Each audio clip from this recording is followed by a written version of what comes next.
Assalamualaikum warahmatullahi wabarakatuh. Perkenalkan, nama saya Besen Hikmah dari Fakultas Ilmu Pendidikan, Prodi PGSD Bone, Universitas Negeri Makassar. Oke, untuk kali ini saya akan menjelaskan proposal hasil penelitian yang telah saya buat, dan untuk lebih jelasnya, teman-teman dapat melihat video berikut ini. Adapun proposal hasil penelitian yang telah saya buat yaitu penggunaan media pembelajaran daur ulang dalam meningkatkan mutu belajar siswa. Adapun latar belakang, mutu belajar siswa menjadikan salah satu faktor keberhasilan suatu pendidikan. Keberhasilan tersebut dapat dilihat dari proses belajar siswa dan kualitas mengajar guru. Indikator rendahnya mutu pendidikan dapat dilihat dari beberapa faktor, salah satunya itu kurangnya media pembelajaran yang digunakan guru dalam proses pembelajaran. Untuk meningkatkan mutu kreativitas guru dalam pembelajaran, penggunaan media pembelajaran daur ulang menjadi salah satu solusinya. Dengan menggunakan media daur ulang juga mampu menghemat pengeluaran dana dari sekolah maupun guru itu sendiri. Nah, kemudian yaitu kajian teori. Yang pertama, media pembelajaran. Menurut Gerlas dan Eli, pengertian media pembelajaran memiliki cakupan yang sangat luas, yaitu termasuk manusia, materi atau kajian yang membangun suatu kondisi yang membuat peserta didik mampu memperoleh pengetahuan, keterampilan, atau sikap. Kemudian media pembelajaran mencakup semua sumber yang diperlukan untuk melakukan komunikasi dalam pembelajaran, sehingga bentuknya bisa berupa perangkat keras seperti komputer, TV, proyektor, dan perangkat lunak yang digunakan pada perangkat keras tersebut. Kemudian daur ulang. Daur ulang merupakan salah satu cara untuk mengelola sampah organik maupun anorganik menjadi benda-benda yang bermanfaat. Daur ulang memiliki potensi yang besar untuk mengurangi timbunan, biaya pengelolaan, dan tempat pembuangan akhir sampah. Manfaat dari daur ulang adalah adanya produk hasil yang dapat berguna. Nah, kemudian peningkatan mutu pembelajaran. Nah, di mana dalam pandangan Zamroni dikatakan bahwa peningkatan mutu sekolah adalah suatu proses yang sistematis yang terus-menerus meningkatkan kualitas proses belajar, mengajar, dan faktor-faktor yang berkaitan dengan itu, dengan tujuan agar menjadi target sekolah dan dapat dicapai dengan lebih efektif dan efisien.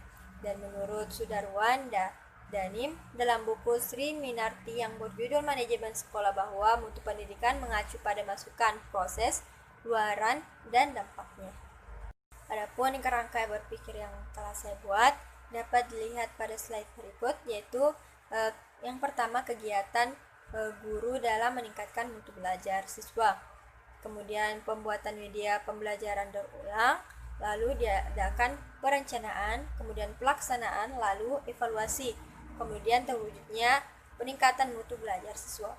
Adapun hipotesis tindakan, diduga pengguna media pembelajaran daur ulang dapat meningkatkan mutu belajar siswa di SD Negeri 139 Sakoli. Kemudian kita masuk pada metode penelitian. Yang pertama itu jenis penelitian. Penelitian ini menggunakan metode penelitian tindakan kelas atau disebut dengan PTK. Nah, istilah penelitian tindakan kelas berasal dari bahasa Inggris yaitu Classroom Action Research atau SCAR, yang berarti penelitian yang dilakukan pada sebuah kelas. Penelitian ini dimaksud untuk mengetahui akibat tindakan yang diterapkan pada satu subjek penelitian di kelas tersebut. Selanjutnya, waktu dan tempat penelitian.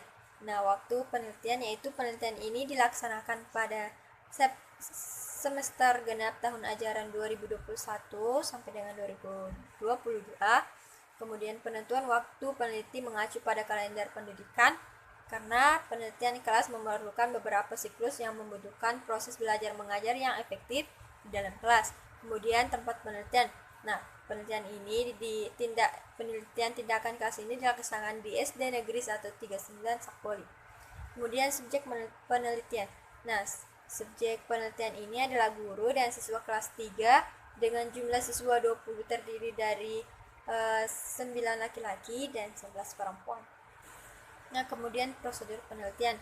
Nah, di mana model action research menurut Kemis dan Tagran terdiri dari 4 komponen, yaitu planning, implementation, observasi, dan refleksi. Nah, di mana yang pertama itu menyusun rencana tindakan kelas atau perencanaan yang menjelaskan tentang apa, mengapa, kapan, di mana, oleh siapa, dan bagaimana tindakan tersebut dilaksanakan.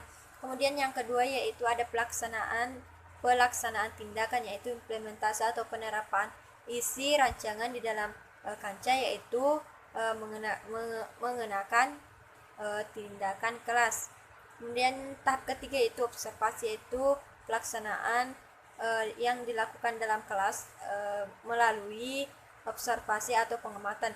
Kemudian yang keempat yaitu refleksi atau pantulan, yaitu kegiatan untuk mengemukakan kembali apa yang sudah terjadi. Selanjutnya terdapat teknik pengumpulan data, di mana dalam penelitian kualitatif pengumpulan data dilakukan pada natural setting atau kondisi yang alamiah. Sumber data primer dan teknik pengumpulan data lebih banyak pada observasi, penerapan, serta wawancara mendalam dan dokumentasi. Dan ini menurut Sugiono pada tahun 2006, halaman 224. Kemudian instrumen penelitian.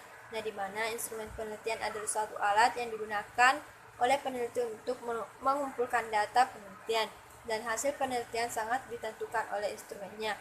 Nah, di sini menurut Ari Kunto pada tahun 2006, halaman 160 menyatakan bahwa instrumen penelitian adalah alat atau fasilitas yang digunakan oleh peneliti dalam mengumpulkan data agar pekerjaannya lebih mudah dan hasilnya lebih baik, dalam arti lebih cermat, lengkap, dan sistematis, sehingga lebih mudah diolah. Kemudian selanjutnya itu pemeriksaan keabsahan data. Nah, di mana pemeriksaan terhadap keabsahan data pada dasarnya selain digunakan untuk menyangga balik yang dituduhkan kepada penelitian kualitatif yang mengatakan tidak ilmiah, juga merupakan sebagai unsur yang tidak terpisahkan dari tubuh pengetahuan penelitian kualitatif. Nah, di mana di sini menurut Moleng pada tahun 2007 halaman 320. Kemudian keabsahan data dilakukan untuk membuktikan apakah penelitian yang dilakukan benar-benar merupakan penelitian ilmiah, sekaligus untuk menguji data yang diperoleh. Uji keabsahan data dalam penelitian kualitatif meliputi uji credibility, transferability, dependability, dan confirmability, yaitu menurut Sugiono pada tahun 2007, halaman 270. Nah, kemudian selanjutnya yaitu ada teknik analisis data, di mana Bogdan dan Bigland mengatakan teknik analisis data adalah upaya yang dilakukan dengan jalan bekerja dengan data, mengorganisasikan data, memilah-milahnya menjadi satuan yang dapat dikelola, mensintesiskannya, mencari dan menemukan pola, memutuskan apa yang dapat diceritakan kepada orang lain. Nah, di sini menurut Moleng pada tahun 2007, halaman 248. Oke, itulah hasil proposal penelitian yang sempat saya presentasikan kepada teman-teman. Nah, lebih dan kurangnya mohon dimaafkan. Assalamualaikum warahmatullahi wabarakatuh.